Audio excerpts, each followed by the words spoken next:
नमस्कार दोस्तों, आप लोगों का एक बार फिर से स्वागत है हमारे यूट्यूब चैनल MSH क्लासेस पर।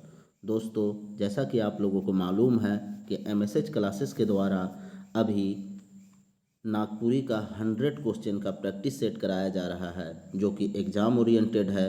और इस प्रैक्टिस सेट से बहुत सारे स्टूडेंट्स को लाभ मिल रहा है। तो इसलिए यह सेशन हम लोग एग्ज़ाम तक चालू रखेंगे। जैसे ही मिक्स वाला जो प्रैक्टिस सेट है वो समाप्त होगा, उसके बाद मैं आप लोगों को लोक साहित्य और व्याकरण का भी प्रैक्टिस सेट करवाऊंगा। और अगर आप लोग देखना चाहते हैं व्याकरण का प्रैक्टिस सेट, तो दोस्तों पहले मैं 8 सेट व्याकरण का करवा चुका हूँ, तो उसे आप लोग प्ले लिस्ट में पड़ा हुआ है और डिस्क्रिप्शन में लिंक भी दिया हुआ है। इससे आप जाके व्याकरण का प्रैक्टिस सेट देख सकते हैं। ठीक है दोस्तों, क्योंकि प्रैक्टिस सेट में दोस्तों व्याकरण और लोक साहित्य ये दोनों अगर आप अच्छे से कर लेंगे तो स्कोर नागपुरी में 100% 90 प्लस का स्कोर आप छू सकते हैं। और अगर 90 प्लस का आंकड़ा आप अगर टच कर लिए एग्ज़ाम में, तो 100% आपका अगर फर्स्ट से जो जीएस पेपर है, पेपर थर्ड, उसमें अगर आप एवरेज भी रहेंगे तो आपका मेरिट लिस्ट में नाम जरूर होगा। तो चलिए दोस्तों, बिना देर किए आज का सेशन हम लोग स्टार्ट करते हैं। नए व्यूअर के लिए एक नोटिस है दोस्तों कि आप लोग अगर चैनल को सब्सक्राइब नहीं किए हैं तो चैनल को सब्सक्राइब कर ले, और अगर यह वीडियो पसंद आए दोस्तों तो इसे लाइक कर दीजिएगा। चलिए, पहला क्वेश्चन आज का, जगन्नाथपुर मंदिर कितना फीट ऊंच पहाड़ ऊपरे बनल है। देखिए यहाँ पे पहाड़ का ऊंचाई पूछा है, ठीक है। तो पहाड़ का ऊंचाई कितना है दोस्तों? तो पहाड़ का ऊंचाई हम लोग को सबको पता है कि 250 मीटर जो है वह पहाड़ 250 फीट जो है, फीट है, ठीक है, फीट है। यहाँ पे फीट रहेगा, यूनिट में भी ध्यान दीजिएगा, ठीक है। तो 250 फीट जो है यह पहाड़ ऊंचा है। और इसी पे इस पहाड़ का जो 250, देखिए पहले ये 250 पहाड़ी है, ठीक है। तो ये यहाँ से यहाँ तक का ये 250 हुआ, और इसके ऊपर फिर 100 फीट ऊंचा पर यह कौन सा मंदिर बनाया गया है? जगन्नाथपुर मंदिर बनाया गया है, ठीक है। और जगन्नाथपुर मंदिर एक लेख दिया गया है जो कि बनकेवरा भाग 1 में है, और उसके लेखक जो है वह डॉक्टर भुवनेश्वर अनुज है, ठीक है। तो ये आप एडिशनल एक्स्ट्रा फैक्ट जो है इसको याद रखिए, ठीक है। चलिए नेक्स्ट हम लोग देखते हैं सेकेंड नंबर, मारा पीटी कौन समासकर उदाहरण है। कि देखिए मारा और पीटी, मारा और पीटी या मारा या पीटी ये दोनों हो जाएगा। और जब भी इस तरह का उसमें बीच में या और का विभक्ति का लोप होता है तो वो मेरा क्या हो जाता है? द्वंद्व समास में। तो इस तरह से मारा और पीटी यह किस में हो जाएगा? द्वंद्व समास में, ठीक है। द्वंद्व समास का परिभाषा क्या होता है? जिसमें वैसा शब्द जिसमें दो या दो से अधिक संज्ञा हो और उनके बीच का हाइफन हो, और उस हाइफन के जगह में क्या हो? या और का विभक्ति का लोप हो, ठीक है। तो उसे हम लोग द्वंद्व समास कहते हैं। चलिए तीसरा नंबर देखते हैं, कौन लोकगीत में सोना, बूचू, रैलो, सालो, मैना जैसन शब्द बगरा रहेला। तो किस में रहता है दोस्तों? तो यह डमकच में रहता है। आप लोग को हम डमकच का पढ़ा चुके हैं, और डमकच में यह डमकच राग की एक विशेषता है कि उसका गीत जो है इन सारे शब्द का देखने को मिलता है। ये शब्द आप जैसे ही देख लेंगे तो समझ जाइएगा ये डमकच गीत है। चलिए नेक्स्ट हम लोग देखते हैं 4 नंबर, पुरुष प्रधान लोकगीत में कौन कौन गीत मन आवेला। अब देखिए यहाँ पे पुरुष प्रधान लोकगीत के बारे में पूछ रहा है, ठीक है। तो हम लोग जानते हैं पुरुष प्रधान उदासी जो है वह पुरुष प्रधान है, पावस भी है पुरुष प्रधान है, और फगुआ जो है यह भी क्या है? पुरुष प्रधान है। तो इस तरह से यहाँ पे आंसर क्या हो जाएगा? ऑप्शन डी हो जाएगा, सभी हो जाएगा। चलिए नेक्स्ट देखते हैं 5 नंबर, महिला प्रधान लोकगीत में कौन कौन लोकगीत आवेना। अब देखिए यहाँ पे अंगनई जो है, जो अंगना में महिलाओं के द्वारा किया जाता है तो अंगनई तो है ही। अब यहाँ पे देखिए डमकच जो शादी विवाह में किया जाता है तो महिलाओं के द्वारा ही किया जाता है, शादी से एक सप्ताह पहले। तो यह भी महिलाओं के द्वारा। जनानी झूमर ऑलरेडी महिलाओं का है ही, यहाँ पे किसी को कन्फ्यूजन नहीं है, तो इसलिए आंसर क्या हो जाएगा? ऑप्शन डी हो जाएगा। चलिए नेक्स्ट हम लोग देखते हैं 6 नंबर, झूमर लोकगीत का कौन कौन भेद है। तो झूमर लोकगीत का कौन कौन सा भेद होता है दोस्तों? तो हम लोग झूमर का 3 भेद देखे हैं, जनानी झूमर देखे हैं, मर्दानी झूमर देखे हैं, और बंगला झूमर। तो इस तरह से झूमर का 3 भेद होता है। तो आंसर क्या हो जाएगा? ऑप्शन डी हो जाएगा। चलिए नेक्स्ट देखते हैं 7 नंबर, बांग्ला झूमर कैसन लोकगीत है के, ठीक है। कैसन लोकगीत है बंगला झूमर, तो यह पुरुष प्रधान लोकगीत है दोस्तों, ठीक है। पुरुष प्रधान, जनरली यह पुरुष प्रधान है, लेकिन महिलाओं के द्वारा भी इसका गायन किया जाता है, ठीक है। चलिए नेक्स्ट देखते हैं 8 नंबर। करम जितिया परब कर अवसर पर कौन लोकगीत गावल जाएगा। करम और जितिया जो पर्व है उसके अवसर पे कौन सा लोकगीत गाया जाता है, तो अंगनई लोकगीत गाया जाता है। याद रखना है, अंगनई का आयोजन करम और जितिया के अवसर पे किया जाता है घर के आंगन में, और यह महिलाओं के द्वारा किया जाता है। चलिए 9 नंबर देखते हैं। कौन लोकगीत में एक दल गावेला तो दोसर दल उकेहे दोहराएला, ठीक है।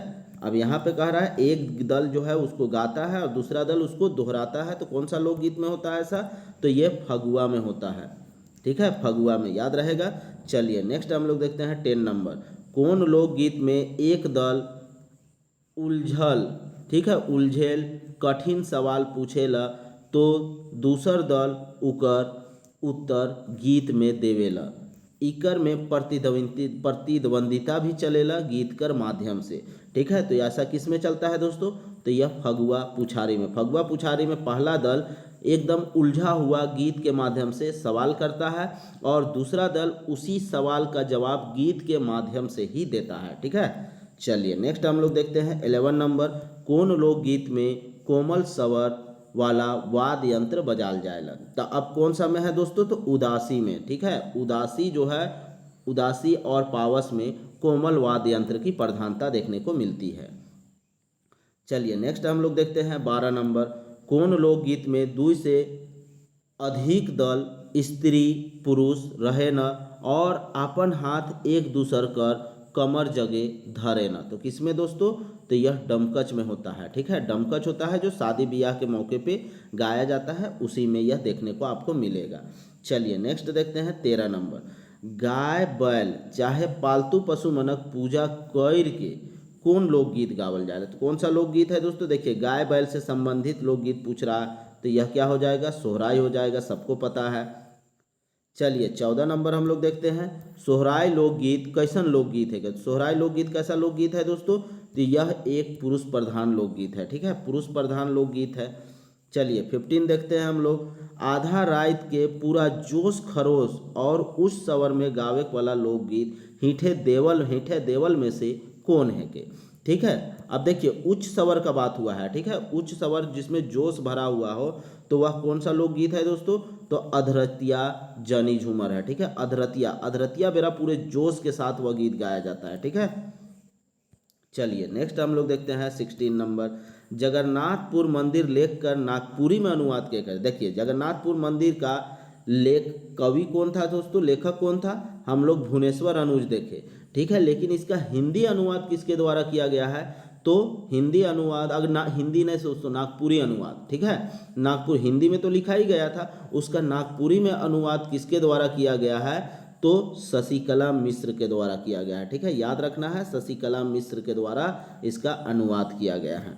अगर आपसे पूछ दे कि जगन्नाथपुर मंदिर रांची में कहाँ है, तो यह कमेंट करके आप लोग बताइएगा, ठीक है। चलिए नेक्स्ट हम लोग देखते हैं 17 नंबर। छोटकी बोहरिया लोक कथा में पहिल दिनक भूति बड़की पुतौ के देवल बादे कय झन भूति करे के लिए निकलेला। अब कय झन भूति करने के लिए जाता है दोस्तों, तो देखिए 6-7 के सातों भाई जाते हैं और 6 ठो भौजी लोग जाते हैं अर्थात बीबी लोग, और अपने दोनों बूढ़ा और बुढ़िया 2 लोग। तो देखिए 6 और 6 12 1 13 14 15 लोग हो रहा है, तो यहाँ पे ऑप्शन ए 15 हो जाएगा, ठीक है। चलिए नेक्स्ट हम लोग देखते हैं 18 नंबर। अम्बा मंजरे मधु मातलय रे तैसने पिया मातल जाय रे ऊपरे देवल कौन लोकगीत है के, ठीक है। ऊपरे जो दिया हुआ है लोकगीत यह किस गीत का है, ये आपसे पूछा जा रहा है। तो यह किसका है दोस्तों, तो यह अंगनई का एक लोकगीत है, ठीक है, अंगनई का है। अंगनई में इसी प्रकार का गीत गाया जाता है। चलिए 19 नंबर देखते हैं। गरजत मेघ करत शोर बरसत जल करत जोर धक धक जीव करे ऊपरे देवल कौन लोकगीत है। क्या आप देखिए यहाँ पे बरसत जल का मामला आ रहा है। अब जल उल मामला आ जाए तो हम लोग उसको कहाँ मान लेंगे, उसको हम लोग मान लेंगे पावस में, क्योंकि यह बरसात से संबंधित दिख रहा है, ठीक है। चलिए नेक्स्ट हम लोग देखते हैं 20 नंबर। पोसल मैना दैया बन उड़ी गेल बने बने मैना को दे, झारो झोर भाई बने बने, ऊपरे देवल कौन लोकगीत है के। अब यह जो लोकगीत दिया हुआ है मैना के बारे में, यह कौन सा लोकगीत है? तो देखिए, मैना जब उस पालता है और वह मैना जब उड़ जाता है तो वह बेचारा उदास हो जाता है, इसलिए वहाँ पे उदासी का मामला है। और अगर ये भी देखा जाए तो गर्मी में उदासी गाया जाता है, तो लोग गर्मी के मौसम में पेड़ के छांव में बैठ के और यह गीत को गाता है, और उसी वक्त वह देखता है, उसकी आंखें जब वहाँ पे लेटा हुआ होता है और आंख जब ऊपर करता है तो पेड़ में क्या देखता है? जो मैना है, जो चिड़िया है, उसको देख के यह गीत गाता है। ठीक है, चलिए नेक्स्ट हम लोग देखते हैं 21 नंबर। ले ले सोना तानी रूपाक भरनी। देखिए, सोना का तानी बना रहा है और चांदी का भरनी बना रहा है। प्रस्तुत संवाद छोटकी बोहरिया कहानी में के हर कहेला, मतलब कौन कहता है ये पूछा जा रहा है। तो कौन कहता है दोस्तों? तो छोटकी बोहरिया ही कहती है। जब अपना बेटा को खोजने के लिए जाती है तो उस वक्त उसके पास जो सोना चांदी होता है उसका वह कपड़ा बना के बेचने के बहाने वह सबके पास जाती है। ठीक है, चलिए नेक्स्ट देखते हैं हम लोग 22 नंबर। वन हरनी का बेटा कहानी में हिरनी कर जेहल आवे कर सूचना के हर देवेला। जेहल आने का सूचना किसके माध्यम से मिलता है या कौन देता है? तो अहीर देता है। किसको देता है? तो राजा को देता है। ठीक है, याद रहेगा। चलिए नेक्स्ट हम लोग देखते हैं 23 नंबर। मति करु शान बड़े बड़क टूटल गुमान, करय रावण अभिमान दुर्योधन धनमान, ऊपरे देवल कौन लोकगीत है के। ऊपर जो दिया हुआ है वह कौन सा लोकगीत है? चलिए इसका ऑप्शन देखते हैं हम लोग। अब देखिए, ये कौन सा लोकगीत है? जनानी झूमर का है, मर्दानी झूमर का है, बंगला झूमर का है या अंगनई का है? तो किसका है दोस्तों? तो यह मर्दानी झूमर का है। अब यहाँ पे दो क्वेश्चन बनता है कि यह एक ही क्वेश्चन बनता है, क्योंकि यहाँ से ये तो पता चल चुका है कि यह मेरा जो है, यह जो पद दिया हुआ था, पंक्ति दिया हुआ था, वह मेरा मति करु शान कविता से लिया गया है। अब आपको बताना है मति करु शान कविता के कवि कौन है। ठीक है, ये आप खुद कमेंट करके बताइएगा। ठीक है, चलिए नेक्स्ट हम लोग देखते हैं 24 नंबर। हेठे देवल शब्द में केकर में उपसर्ग कर प्रयोग नहीं हुई है। उपसर्ग का प्रयोग नहीं हुआ है। उपसर्ग कब लगता है दोस्तों? उपसर्ग पहले लगता है, शब्द के पहले लगता है, और प्रत्यय शब्द के बाद में लगता है। तो उपसर्ग देखिए, मान में अप अगर लगा देंगे तो यह अपमान हो गया, इसमें है। देखिए दोष है, दोष में अगर हम लोग नीर लगा देंगे तो निर्दोष हो जाएगा। देखिए गुण है, गुण में औ लगा देंगे तो यह अवगुण हो जाएगा। लेकिन क्या भलाई में कुछ लग रहा है? नहीं लग रहा है। तो इस तरह से आंसर क्या हो जाएगा? ऑप्शन डी हो जाएगा। चलिए नेक्स्ट हम लोग देखते हैं 25 नंबर।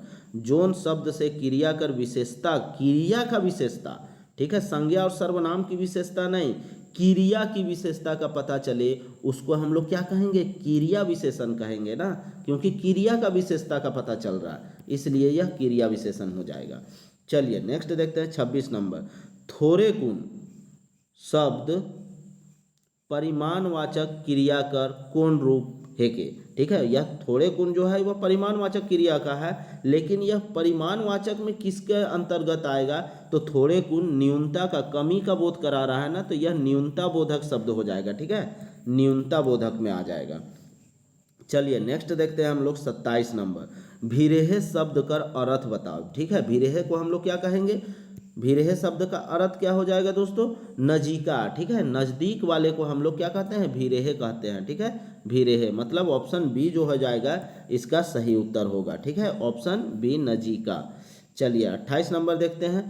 तनी मनी निश्चित वाचक सर्वनाम कर कौन प्रकार है? क्या आप देखिए, तनी मनी जो है वह निश्चित वाचक है, लेकिन निश्चित वाचक सर्वनाम में यह किसका प्रकार है ये आपसे पूछा जा रहा है। तो यह गणना का वाचक का हो जाएगा दोस्तों। ठीक है, गणना वाचक में हम लोग बोल देंगे ये तनी सुन है। ठीक है, चलिए अब गणना में ही परिमाण आ जाता है। चलिए नेक्स्ट देखते हैं हम लोग 29 नंबर। जिंदगी जतरा गीत कविता का रचनाकार के है। तो हम लोग जतरा जाने से मेरा मन क्या हो जाता है दोस्तों? प्रमोद हो जाता है। ठीक है, तो प्रमोद कुमार, राम दिया हुआ, राम नहीं होगा, प्रमोद कुमार राय होगा। ठीक है, प्रमोद कुमार राय। चलिए 30 नंबर देखते हैं। ई लखे उ लखे का लखे शब्द मन कौन क्रिया विशेषण कर उदाहरण है? कि देखिए ई लखे, ई आया है, उ आया है और का आया है। ठीक है, तो यह किसका उदाहरण है? तो यह रीतिवाचक का उदाहरण है। ठीक है, रीतिवाचक क्रिया विशेषण का उदाहरण है। चलिए नेक्स्ट हम लोग देखते हैं 31 नंबर। काठ मार देलक मुहावरा कर अर्थ बताओ। काठ मार देलक मुहावरा का अर्थ क्या होता है दोस्तों? तो काठ मार देलक मुहावरा का अर्थ सन हो जाना। ठीक है, कोई व्यक्ति जो आपके पास आया है और उसको कुछ इस तरह का बात कह दीजिए, उसको उससे उसका जुबान ही नहीं खुलेगा, ना तो वह हिलेगा डुलेगा, एकदम शांत खड़ा हो जाएगा, अचंभित हो जाएगा, उसी को बोला जाता है काठ मार देना। ठीक है, अर्थात सन हो जाना। ठीक है, या एकदम चुपचाप हो जाना। चलिए नेक्स्ट देखते हैं 32 नंबर। पतई ऊपरे पतई और पतई में कांटा। ठीक है, पत्ता से ही क्या निकल रहा है? पत्ता निकल रहा है, और इसी पत्ता के ऊपर में क्या है? कांटा है। तो ऐसा कहाँ देखने को मिलता है हम लोग को? नागफेनी में मिलता है। ठीक है, तो नागफेनी इसका आंसर हो जाएगा। चलिए नेक्स्ट हम लोग देखते हैं 33 नंबर। एगो पंछी के कतनो खाएक देले आपनेहे से कमाए ल खाए ल कर बुझवेल बताओ। ठीक है, का अर्थ बताओ, का बुझवेल का अर्थ बताना है आपको। तो कौन ऐसा है दोस्तों, उसको कुछ भी दीजिएगा तो वो अपने पैरों से क्या करेगा? उसको पहले इधर उधर करेगा फिर खाएगा। तो वह मुर्गी होती है दोस्तों। ठीक है, मुर्गा मुर्गी। तो ऑप्शन सी हो जाएगा। चलिए नेक्स्ट देखते हैं 34 नंबर। राउरे बाबू लाइन किताब कॉपी लाइन देवल वाक्य कौन कारक। अब देखिए यहाँ पे राउरे किसके लिए ला दीजिएगा? किसी के लिए लाना है। ठीक है, किसी के लिए कुछ करना, या किसी के लिए करना, या किसी के द्वारा मतलब करवाना, तो ये सब मामला होता है ना, किसी के लिए करना वाला। तो यह हो जाएगा मेरा कौन सा कारक? तो यह संप्रदान कारक होता है। ठीक है दोस्तों, अर्थात किसी के लिए कुछ करना। जैसे यहाँ पे रावरे बाबू के लिए क्या लाए हैं? कॉपी किताब लाए हैं। ठीक है, यहाँ पे जैसे सरकार किसी के लिए कुछ करता है तो वह भी संप्रदान कारक के अंतर्गत आएगा। ठीक है, चलिए नेक्स्ट हम लोग देखते हैं 35 नंबर। उगे कर विलोम। उगने मतलब कौन उगता है दोस्तों? सूरज उगता है। तो सूरज क्या होगा? उगने के बाद वह डूबेगा भी, तो इसका उल्टा क्या हो जाएगा? डूबे। ठीक है, 36 नंबर हम लोग देखते हैं। छोटकी बोरिया लोक कथा में ए हो देख तो देख छोटकी एतई भारी का मन के बोझ लाना थे, जा जा बेचारी कर बोझ के बोझ समराव। इस संवाद के कर से कहेला। संवाद के केकर से कहेला, तो कौन कहता है दोस्तों? तो यहाँ पे ससुरहार कहता है, और किससे कहता है? तो बुढ़िया से कहता है। ठीक है, बुढ़िया को कहता है ससुर कि जल्दी जाओ, देखो वह छोटकी इतना भारी सामान को लेके आ रही है, जाओ जाओ उसको तुम भी सहारा दो। ठीक है, समराओ। चलिए नेक्स्ट हम लोग देखते हैं 37 नंबर। लक्ष्मी नारायण वंशीधरे बिजुलिया गुडू परे मदन मोहन बोड़िया रे जय जय नागपुरे ए बाय ठाकुर गाँवे भवानी शंकरे रे जय जय नागपुरे।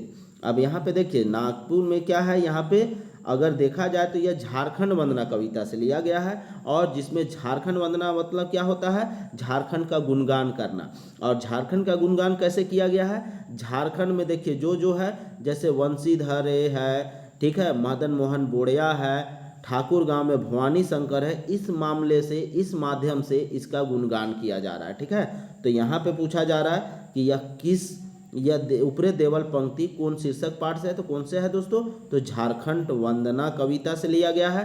अब आप कमेंट करके बताइएगा झारखंड वंदना कविता किसके द्वारा लिखा गया है। ठीक है, चलिए 38 नंबर देखते हैं।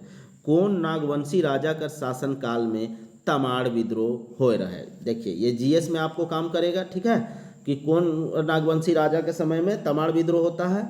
तो दर्पनाथ शाह के समय में क्या होता है? तमाड़ विद्रोह होता है। तो तमाड़ विद्रोह कब हुआ था? ये कमेंट करके आप लोग बताइएगा, अगर आप लोग जीएस पढ़ते हैं, झारखंड जीएस। तो चलिए नेक्स्ट देखते हैं 39 नंबर। बौद्ध धर्म कर प्रचार प्रसार ले सम्राट अशोक अपन कौन धर्म अधिकारी के झारखंड भेज रहे? देखिए अगर झारखंड का इतिहास आप लोग पढ़े होंगे तो ये आंसर आप लोग आराम से बता सकते थे।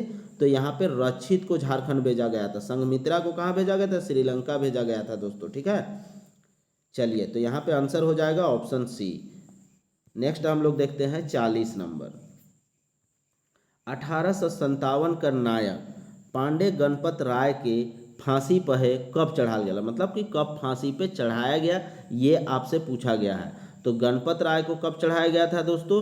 21 अप्रैल 1858 को। ठीक है, अब इसी के साथ एक और व्यक्ति को, यह तो उसका अधिकारी था, सेनापति था, लेकिन जो विश्वनाथ शाही देव है उनको फांसी पे कब चढ़ाया गया था? 1857 के विद्रोह के नायक विश्वनाथ शाह ठाकुर विश्वनाथ शाहदेव को कब फांसी पे चढ़ाया गया था? ये कमेंट करके आप लोग बताइएगा, ठीक है। चलिए 41 नंबर देखते हैं। अरे बाबू बदमाशी ना कर नी तो बहुत पिटाबे, वाक्य कौन कारक कर हेके, ठीक है। वाक्य कौन कारक का है? अब यहाँ पे देखिए अरे, अरे जैसे आता है ना तो यहाँ पे अरे वाला मामला आता है, तो यहाँ पे समझ लीजिए अरे, अगे, ए ये सब संबोधन कर रहा है, ठीक है, तो यह संबोधन कारक हो जाएगा। चलिए नेक्स्ट हम लोग देखते हैं 42 नंबर। सहजू दिलू के खियालक। अब सहजू जो है वो किसको खियालक? मतलब खाने का कार्य हो रहा है, लेकिन कौन खियालक? सहजू खियालक किसको? दिलू के, ठीक है। दिलू के खियालक वाक्य कौन कारक का उदाहरण है? तो देखिए यह कर्म कारक का उदाहरण है, ठीक है। कर्म कारक, वह कर्म कर रहा है, क्या कर्म कर रहा है? खाने का काम कर रहा है। और कौन कर रहा है खाने का काम? तो दिलू कर रहा है, ठीक है। और कौन उसको करवाए? तो सहजू। चलिए नेक्स्ट हम लोग देखते हैं 43 नंबर। आयो घरे रहे, वाक्य कौन कारक का उदाहरण है? अब देखिए जहाँ पे उसका जगह वगैरह का या प्रवृत्ति का पता चले ना, जगह स्थान ये सब का, या उसका क्या काम कर रहा है इस सब के बारे में पता चलता है, तो उसको हम लोग अधिकरण कारक कहते हैं, ठीक है। तो यह अधिकरण कारक हो जाएगा। चलिए नेक्स्ट हम लोग देखते हैं 44 नंबर। नागपुरी नाटक अखरा निंदाए गेलक कर रचना के कई है? तो कौन किया है दोस्तों? तो गिरधारी राम गंझू के द्वारा। और अभी वर्तमान में 2022 में किसको पद्म श्री सम्मान से इन्हें सम्मानित भी किया गया है, ठीक है, स्वर्गीय गिरधारी राम गंझू। चलिए 45 देखते हैं। नागपुरी कर महाकाव्य के मानल जाएगा? देखिए दोस्तों ये सब आपको लिस्ट हम टेलीग्राम पे प्रोवाइड करा चुके हैं। अगर जो बंदा अभी तक टेलीग्राम नहीं ज्वाइन किए हैं तो वो मेरे टेलीग्राम चैनल ज्वाइन कर लीजिए, क्योंकि वहाँ पे मैं बहुत सारे एग्ज़ाम ओरिएंटेड मटेरियल आपको समय समय पे प्रोवाइड कराता रहूँगा। तो इसलिए आप लोग टेलीग्राम लिंक पे दिया हुआ है, डिस्क्रिप्शन में लिंक दिया हुआ है, वहाँ से आप लोग टेलीग्राम चैनल ज्वाइन कर सकते हैं। तो यहाँ पे मैं बता चुका हूँ कौन महाकाव्य है, कौन काव्य है, इस तरह का लिस्ट मैं आप लोगों को दे चुका हूँ। तो रामचरित्र जो है वह महाकाव्य है, और महाकाव्य लिखने के लिए कम से कम 7 छोटा काव्यों की ज़रूरत होती है, कम से कम, ज़्यादा में तो कितना भी हो सकता है। चलिए नेक्स्ट हम लोग देखते हैं 46 नंबर। नागपुरी में कौन कारक कोनो चिन्हा नी भेटाएला? कौन सा कारक का कोई चिन्ह नहीं भेटाता है दोस्तों? नागपुरी में कर्ता कारक का कोई भी चिन्ह नहीं होता है। चलिए 47 देखते हैं। कौन बेरा, देखिए कौन बेरा कौन समास कर उदाहरण है? तो अब कौन बेरा यहाँ से क्या पता पूछा जा रहा है? कौन बेरा, तो यहाँ पे काम के बारे में पता चल रहा है ना, तो यहाँ पे कर्मधारय समास हो जाएगा, ठीक है, कर्मधारय समास, ठीक है। चलिए 48 नंबर देखते हैं। ओहे गो चोराए रहे, वाक्य में ओहे गो कौन सर्वनाम कर उदाहरण है? तो यह ओहे मतलब एकदम हम लोग डायरेक्ट किसी व्यक्ति को बता रहे हैं, ओहे चुराया था, ठीक है, मेरा पेन ओहे चुराया है, वही बंदा जो है, तो यहाँ पे यह निश्चित वाचक सर्वनाम हो जाएगा, ठीक है। चलिए नेक्स्ट हम लोग देखते हैं 49 नंबर। त्रिफला कहनी केकर रचना है? त्रिफला कहनी किसके द्वारा लिखा गया है दोस्तों? प्रफुल्ल कुमार राय के द्वारा लिखा गया है, ठीक है। चलिए नेक्स्ट हम लोग देखते हैं 50 नंबर। जखम कहनी केकर रचना है? जखम कहनी किसके द्वारा लिखा गया है दोस्तों? तो जखम श्रीकांत के द्वारा लिखा गया है, ठीक है। चलिए नेक्स्ट हम लोग देखते हैं 51 नंबर। सुंदर कहनी केकर रचना है? सुंदर कहनी किसके द्वारा लिखा गया है? तो यहाँ पे सुंदर कहनी तिनकौड़ी साहू के द्वारा लिखा गया है। देखिए यहाँ पे सारा प्रश्न आ जा रहा है ना दोस्तों रचनाकार का नाम, तो इससे आप लोग याद कर लीजिए, 1 से 2 क्वेश्चन 100% रहेगा। बंगला का सुख कहनी केकर रचना है? तो बंगला का सुख किसके द्वारा लिखा गया है दोस्तों? पंचम साहू के द्वारा लिखा गया है। चलिए इसी तरह आपको बताना है बिसाही कहनी केकर रचना है? तो बिसाही कहनी किसके द्वारा लिखा गया है? ओमलता अखौरी के द्वारा लिखा गया है, ठीक है। चलिए नेक्स्ट अब हम लोग देखते हैं 54 नंबर। दीदी का नाव चिट्ठी कहनी केकर रचना है? तो दीदी का नाव किसका रचना है दोस्तों? सविता केसरी की रचना है, ठीक है, जो कि पत्र शैली में लिखा गया एक कहानी है। चलिए 55 देखते हैं। करम बिहान नाटक केकर रचना है? करम बिहान किसके द्वारा लिखा गया है? तो गिरधारी राम गंझू के द्वारा लिखा गया एक बेहतरीन नाटक है दोस्तों। चलिए नेक्स्ट हम लोग देखते हैं 56 नंबर। इंजोत नाटक किसका रचना है? तो इंजोत नाटक कौन लिखा है? तिनकौड़ी साहू। बनकेवरा में अगर देखा जाए तो बनकेवरा भाग 1 में यही दो नाटक है, एक करम बिहान और एक इंजोत। ठीक है। चलिए नेक्स्ट हम लोग देखते हैं 57 नंबर। अमर सेनानी शेख भिखारी लेख केकर रचना है के? तो किसके द्वारा लिखा गया है दोस्तों?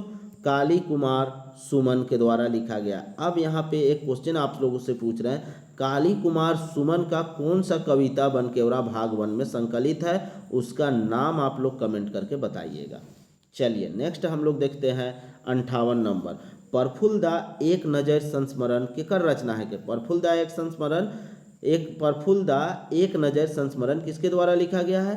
तो डॉक्टर उमेश नंद तिवारी के द्वारा। अब आप यहाँ पर भी कमेंट करके बताइएगा, उमेश नंद तिवारी के द्वारा एक कविता लिखा गया है, उस कविता का नाम आप कमेंट के माध्यम से बताइएगा। चलिए नेक्स्ट हम लोग देखते हैं 59 नंबर। ठीक है, हमरे कर हरि काका संस्मरण केकर रचना है के? हमरे का हरि काका संस्मरण किसके द्वारा लिखा गया है दोस्तों?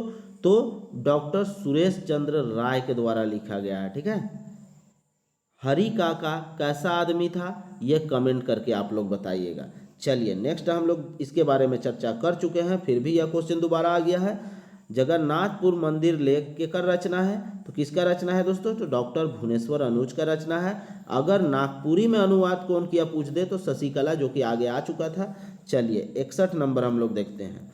कौन लोकगीत में स्त्री मनक आभूषण कर छनर छनर आवाज गीत संगे मेसा हो जाएला? तो कौन सा है दोस्तों?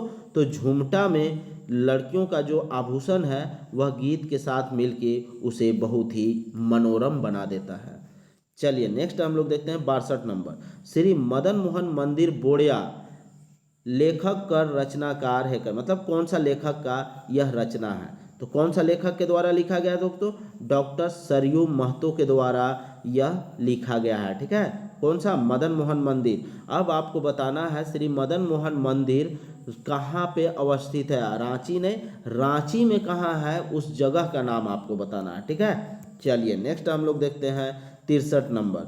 संगे चलब गीत कविता केकर रचना है के? तो संगे चलब कौन है दोस्तों? जो कि वीर रस से संबंधित है। तो डॉक्टर लाल रण विजयनाथ सहदेव के द्वारा यह लिखा गया है। ठीक है। चलिए 64 नंबर हम लोग देखते हैं। संवाद के पढ़े और संवाद के पूरा करे के लिए उपयुक्त विकल्प चुने। राव ठेन खाए के लिए का है? देखिए एक गहकी पूछ रहा है दुकान से आके दुकान में कि राउर के पास मीन्स कि आपके पास खाने के लिए क्या है। अब दुकानदार उसको क्या जवाब देगा? यह खाली स्थान है। फिर गहकी बोल रहा है अंडा बेस होगा खाने के लिए। ठीक है। तो मीन्स कि वह अंडा बोला होगा मेरे दुकान में अंडा है, तो अंडा खोजिए, कहीं दिख रहा है? तो अंडा ऑप्शन डी में दिख रहा है, अंडा या मुर्गा। तो दुकानदार के पूछा गया होगा कि मेरे पास अंडा और मुर्गा दोनों है, अब आप बोलिए क्या है? तो इसी में फिर गाहकी कह रहा है, जो कस्टमर है वो कह रहा है मुझे अंडा दे दीजिए, अंडा खाने में बेस होगा। ठीक है, अच्छा होगा। चलिए तो इस तरह से ये हो गया। अब हम लोग 65 नंबर देखते हैं। शीतक बूंद गीत कविता केकर रचना है के? शीत का बूंद भाप से उड़ के खत्म हो जाता है, तो भाप से भुवनेश्वर हम लोग लिंक लगाए थे। ठीक है। तो भुवनेश्वर अनुज के द्वारा शीतक बूंद कविता लिखा गया है। चलिए अब हम लोग नेक्स्ट देखेंगे 66 नंबर।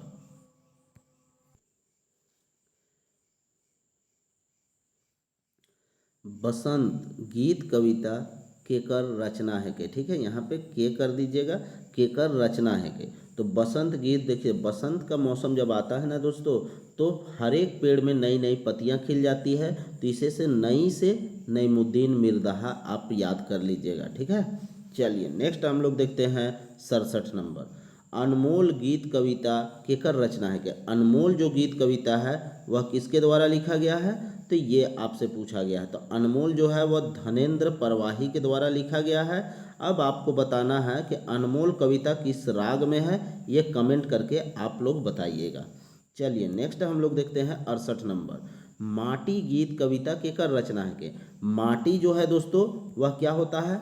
गर्मी में क्या होता है, गर्म हो जाता है और भाप बन के उड़ने लगता है। अच्छा नहीं, माटी गीत कविता कर रचना के कौर है, तो कौन है, माटी से क्या होता है दोस्तों, उमस हो जाता है। ठीक है, गर्मी के मौसम में जब वो गर्म हो जाता है तो उससे उमस हो जाता है। ठीक है, तो यहाँ से उमेश नंद तिवारी याद कर लीजिएगा। चलिए 69 नंबर देखते हैं। हमरे का नागपुर गीत कविता कर रचना के कौर है। हमरे का नागपुर जो गीत कविता है वह किसके द्वारा किया गया है रचना, तो महेश्वर दास मुसद्दी के द्वारा। मुसद्दी उपनाम है महेश्वर दास का। ठीक है, याद रखना है आप लोगों को। चलिए 70 नंबर हम लोग देखते हैं। चांद मुस्काए गीत कविता के केहर लिख है, मतलब किसके द्वारा लिखा गया। तो चांद का मुस्कान अगर आपको देखना है तो अपना घर का दरवाज़ा खोलना होगा। ठीक है, तो घर का दरवाज़ा खोलिएगा तो द्वारिका नाथ सिन्हा। ठीक है, द्वारिका से दरवाज़ा याद करना है। ठीक है, चलिए 71 नंबर हम लोग देखते हैं। पनिहारिन, पनिहारिन गीत कविता कर रचनाकार है क्या, मतलब पनिहारिन गीत कविता का रचनाकार कर नाम आपको बताना है। ठीक है, कौन है जो पनिहारिन गीत कविता। पान खा के आप हंसना है। ठीक है, पान खा के आपको हंसना है, तब दांत जाके लाल दिखेगा, तो मधु मंसूरी हंसमुख। ठीक है, चलिए नेक्स्ट हम लोग देखते हैं 72 नंबर। आह्वान गीत कविता का रचनाकार के है क्या, तो आह्वान गीत कविता का रचनाकार कौन है दोस्तों, तो चंद्रदेव सिंह है। चंद्रदेव सिंह के द्वारा आह्वान कविता लिखा गया है। ठीक है, जो कि गीत के फॉर्म में है। चलिए नेक्स्ट हम लोग देखते हैं 73 नंबर। तिरिया चरित्र लोक कथा में अप्सरा मन कय ठो बहिन रहे, तो अप्सरा लोग कितना बहन रहते हैं दोस्तों, 7 बहन रहती है वो लोग। ठीक है, 7 बहन, और उसमें जो राजकुमार होता है वह सबसे छोटी बहन के रूम में घुस जाता है और वहीं खा पी के सो जाता है। चलिए 74 नंबर देखते हैं हम लोग। हारू तो हुरू, मतलब हार जाइएगा तो उसको हुरने लगिएगा। जीतू तो थुरू, मतलब जीत जाइएगा तो भी थुरिएगा का अर्थ है। मीन्स कि हारने में भी किसी को तंग करना और जीतने में तो हम उसको हुड़दंग से उसको शांत रहने नहीं देंगे, इस तरह का मामला आ रहा है। तो इसका अर्थ क्या होगा, जीत या हार दुयो दशा में केको हमेशा तंग करे, ये सही हो जाएगा। दूसरा, हारे कर बाद में केकरो हरुआएक और जीते परे पहे थूरे कर काम करे, यह भी सही हो जाएगा। कमजोरी और मजबूरी दोनों दशा में दुयो दशा में तंग करे, तो ये भी हो जाएगा। तो इस तरह से इसका आंसर ऑप्शन डी सभी हो जाएगा। ठीक है, चलिए नेक्स्ट हम लोग देखते हैं 75 नंबर। मधुर बानी दगाबाजी कर निशानी है, निशानी कर अर्थ होएला। जो भी मधुर बोलता है समझ लीजिए कि वो आपसे धोखा करेगा। ठीक है, धोखा करेगा। तो देखते हैं क्या ऑप्शन है। मृदुभाषी आदमी कपटी होए ना। ठीक है, मृदुभाषी जो लोग हैं वो जनरली क्या होते हैं, कपटी किस्म के होते हैं। गुरुआ बोली दगाबाजी का, जो भी एकदम मीठा बोल रहा है आपसे ना, तो समझ जाइए कि वो आपको धोखा देने के लिए आया हुआ है। गुरुआ बानी बोले वाला मन प्रायः दगाबाज हुआ है ना। गुरुआ मतलब कि मीठा बोलने वाला ही हमेशा क्या होता है, दगाबाज होता है। तो इस तरह से इसका आंसर सभी हो जाएगा, ऑप्शन डी। चलिए 76 नंबर देखते हैं हम लोग। बियाह संस्कार कर बाद सबसे ज़्यादा महत्वपूर्ण संस्कार कौन होवेला, तो कौन होता है दोस्तों, तो जन्म संस्कार होता है। ठीक है, जन्म संस्कार को सेकेंड महत्वपूर्ण संस्कार माना जाता है। सर्वप्रथम फर्स्ट संस्कार अगर बोले तो बियाह संस्कार होता है। चलिए नेक्स्ट हम लोग देखते हैं 77 नंबर। नागपुरी लोकगीत केकर विकास पर प्रकाश डाले। नागपुरी लोकगीत किसके विकास में प्रकाश डालता है दोस्तों, तो मनुष्य की सभ्यता और क्षेत्रीय संस्कृति के बारे में यह प्रकाश डालता है। ठीक है, मनुष्य की जो सभ्यता संस्कृति है और जो क्षेत्रीय संस्कृति है उसके विकास पे ये प्रकाश डालता है। चलिए 78 नंबर देखते हैं।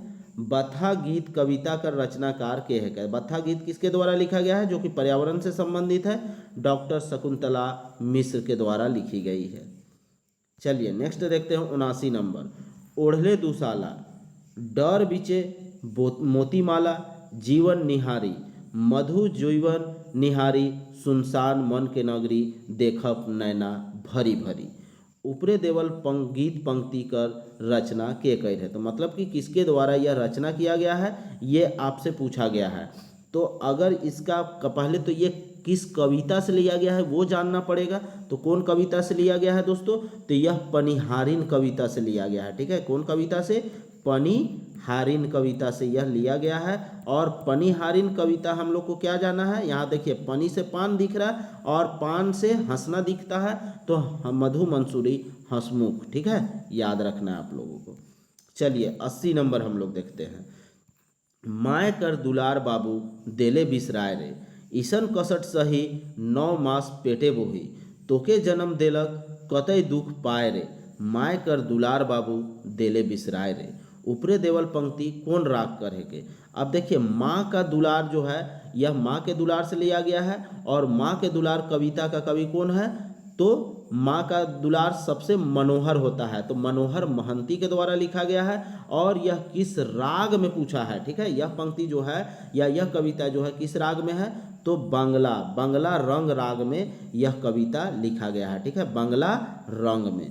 चलिए 81 नंबर देखते हैं। सोना ना रूपा भेल गीत कविता का रचनाकार के है क्या। सोना ना रूपा भेल गीत कविता का रचना किसके द्वारा किया गया है, तो पार्थोनंद तिवारी के द्वारा किया गया है। चलिए नेक्स्ट हम लोग देखते हैं 82 नंबर। मति करुसान गीत कविता कर रचयिता कौन है क्या बताओ, ठीक है, मति करुसान। तो मति करुसान किसके द्वारा लिखा गया है दोस्तों, तो देवेंद्रनाथ पाठक के द्वारा लिखा गया है। इसका आंसर सी दिया हुआ था जो कि गलत है। धनंजय नाथ तिवारी दोस्तों क्या लिखा है, नीज करम लिखा है, ठीक है, नीज करम लिखा है, ठीक है। तो यहाँ पे मति करुसान किसके द्वारा है, तो देवेंद्रनाथ पाठक के द्वारा। चलिए नेक्स्ट हम लोग देखते हैं 83 नंबर। भूखल कर विलोम। अब देखिए जो बहुत ज़्यादा भूखा है तो उसका विलोम क्या होगा, भूखल का, तो जो बहुत ज़्यादा खा लेता है उसी वही उल्टा हो जाएगा, मीन्स कि अघाल, ठीक है, मतलब पेट भरा हुआ। चलिए 84 नंबर देखते हैं। नाच कर विलोम का होगा, तो नाचने का विलोम क्या होगा, डेगना होगा। चलिए 85 देखते हैं हम लोग। तोर बिना गीत कविता का रचनाकार के है क्या। तोर बिना हमको क्या नहीं लग रहा, मधु या हमको मधुसूदन दुबे, ठीक है, तो मधुसूदन दुबे इसका रचनाकार है। चलिए 86 देखते हैं। नीच करम गीत कविता का रचनाकार, अभी हम लोग देख चुके थे नीच करम किसके द्वारा है, तो धनंजय नाथ तिवारी के द्वारा। चलिए 87 नंबर देखते हैं। माय का दुलार गीत कविता का रचना, अभी हम लोग माय का दुलार देखे थे, तो माय का दुलार मनोहर महंती के द्वारा लिखा गया है, ठीक है। चलिए नेक्स्ट हम लोग देखते हैं 88 नंबर। कुराम्बे वासुदेव राय गीत कविता का रचनाकार के है क्या। कुराम्बे वासुदेव राय गीत कविता किसके द्वारा लिखा गया दोस्तों, गोविंद शरण लोहार के द्वारा लिखा गया कविता है। चलिए नेक्स्ट देखते हैं। धरती है रतन गीत कविता का रचनाकार के है क्या। धरती को बड़े रतन से बनाया गया है और इसमें उचित समय भी लिया गया था, उचित समय, ठीक है, तो भगवान राम बनाया और उसमें उचित समय लिया, ठीक है, तो राम उचित सी 89 का। चलिए नेक्स्ट हम लोग देखते हैं 90 नंबर। टिंग टिंग पहाड़ से पानी पझरेला, बुझवेल कर अर्थ बताओ, ठीक है। टिंग टिंग पहाड़ मतलब क्या हो जाएगा, कपार और पसीना, मतलब कि कपार से अर्थात आपके माथे से पसीना का गिरना ही को टिंग टिंग पहाड़ से पानी पझरेला कहते हैं, ठीक है। चलिए नेक्स्ट हम लोग देखते हैं 91 नंबर। एगो जानवर अपन घर के पीठ में बोहले रहेला, मीन्स कि उसका जो कंकाल है वो शरीर के बाहर होता है, तो वह शरीर के बाहर कंकाल होता है किसका किसका, घोंघा का और कछुआ का। अब इसका बाहर में कंकाल क्यों होता है, तो बाहर में कंकाल वो अपना आंतरिक सुरक्षा के लिए बाहर में कंकाल बनाया जाता है, ठीक है। चलिए नेक्स्ट हम लोग देखते हैं 92 नंबर। चलिए इससे संबंधित कुछ साइंस की बातें हम बता देते हैं आप लोगों को, ठीक है। जो घोंघा होता है और केचुआ जो कछुआ जो होता है, इसमें पराया अगर आप सर्कुलेशन ब्लड सर्कुलेशन देखिएगा तो ब्लड सर्कुलेशन जो होता है इसमें जनरली क्या होता है, नली के द्वारा नहीं होता है, इसमें खुला संरचन होता है, ठीक है, खुला परिसंचरण की व्यवस्था पाई जाती है। अगर आपसे पूछ दे साइंस में ब्लड सर्कुलेशन में कि किस में ओपन सर्कुलेशन होता है ब्लड का, तो किस में होता है दोस्तों, नली किस में होता है, घोंघा में और कछुआ में। और इंसान में क्या होता है, बंद प्रकार का ब्लड सर्कुलेशन होता है। बंद क्यों होता है, क्योंकि इंसान में नस पाया जाता है अर्थात सीरा पाया जाता है और धमनी पाया जाता है, और इन्हीं के माध्यम से ब्लड सर्कुलेशन होता है। चलिए नेक्स्ट हम लोग देखते हैं 92 नंबर। जीव है के मगर बोले ला नहीं, फर आहे मगर दूरा नहीं। ठीक है, तो क्या है दोस्तों, अंडा। अंडा में क्या है, अंडा को जीव है, अंडा के अंदर में क्या होता है, जीव बन जाता है और उसमें धीरे धीरे वो क्या करेगा, एक बच्चे को जन्म दे देगा, लेकिन उसमें कोई दरवाजा नहीं होता है, इसी के लिए यह कहा गया है। चलिए 93 नंबर देखते हैं। तोय बैठ रह रे बूढ़ा मोय गच चढ़े जात हूँ, बुझवल कर अर्थ बताओ। तो किसके बारे में कहा गया, लरंग, मतलब जो भी आपका झाड़ी वगैरह होता है, तो झाड़ी को देखिएगा कि बहुत सारा लर टाइप का झाड़ी होता है, ठीक है, लत टाइप का, और वे लोग क्या होते हैं, बड़े बड़े पेड़ों तक चढ़ जाते हैं। ठीक है, तो इसी को बोला जा गया है, ठीक है, कि उसके ऊपर वो चढ़ जाता है और उस पेड़ को बढ़ने नहीं देता है, तो इसीलिए यह कहा गया है। चलिए नेक्स्ट हम लोग देखते हैं 94 नंबर। नागपुरी में लिंग कर कय गो भेद बल। नागपुरी में दोस्तों दो ही लिंग होता है, ठीक है, कौन कौन सा होता है, स्त्रीलिंग और पुल्लिंग होता है, तो दो हो जाएगा। चलिए 95 नंबर देखते हैं। आपने मरले सरग दिसेला कहावत कर माने बताओ। मीन्स कि जब किसी इंसान का खुद के साथ कोई मुसीबत आएगा तभी उसे मुसीबत की वास्तविकता का पता चलेगा। तो आंसर क्या हो जाएगा 95 का, ऑप्शन बी हो जाएगा। ठीक है, आपन पर कष्ट होल पाछे वास्तविकता नजर आवेला। ठीक है, तो आंसर ऑप्शन बी हो जाएगा। चलिए नेक्स्ट हम लोग देखते हैं 96 नंबर। नावा चांद और गोपी चांद लोक कथा में राज दरबार पहुँच के बात बनाए बनाए के कुम्हार राजा के का सुनाला। तो कुम्हार राजा को क्या सुनाता है, अपना बहादुरी का किस्सा सुनाने लगता है। ठीक है, और साथ ही साथ किस बहादुरी से राक्षस को वह मारा है, ये बात का बखान वह बड़ी घुमा घुमा के लच्छेदार बातों के माध्यम से वह बताता है। तो इस तरह से इसका आंसर क्या हो जाएगा, ऑप्शन सी हो जाएगा, ए और बी दोनों हो जाएगा। चलिए नेक्स्ट हम लोग देखते हैं 97 नंबर। छोटकी बोहरिया लोक कथा में खाना खाए के बादे बूढ़ा के घर में रह के रांधा बांटे के, मतलब किसको, के बूढ़ा के घर में रह के रांधा बांटा करे के लिए कहेला। तो मतलब किसको कहा जाता है दोस्तों, तो बोला जाता है कि आज के बाद जब छोटकी खाना बनाती है तो सबको अच्छा लगता है, बड़ी टेस्टी लगता है। ठीक है, तो इसीलिए बूढ़ा कहता है कि आज के बाद से रांधने बांटने का काम घर में छोटकी करेगा और बाकी सभी लोग भूती बनी करने जाएंगे, अर्थात काम धंधा करने जाएंगे। चलिए नेक्स्ट देखते हैं, इसी से बाकी गोतनियों में जलन होता है। चलिए 98 नंबर देखते हैं। आपन करनी उतरे पार का करी माए बाप कहावत कर माने बताओ। ठीक है, 98 नंबर है। आपन करनी उतरे पार का करी माए बाप कहावत कर माने क्या होगा। तो माने क्या होगा दोस्तों, मीन्स बेसो बेकार लागे। ठीक है, मतलब कि कोई अच्छा चीज़ भी कीजिएगा तो वह क्या लगेगा, खराब लगने लगेगा। तो इसी के बारे में ऐसा कहा गया है। चलिए अब हम लोग देखते हैं 99 नंबर। आपन समय में बेंगो सुंदर कहावत कर माने, मीन्स कि जब समय पड़ता है ना तो आपको खराब से खराब लोग भी अच्छा लगेगा। ठीक है, तो इसका अर्थ क्या हुआ, समय पर सौबे बेस लागेला। ठीक है, समय पड़ने पे सभी लोग अच्छा ही लगता है। चलिए नेक्स्ट देखते हैं, और आज का यह लास्ट क्वेश्चन है।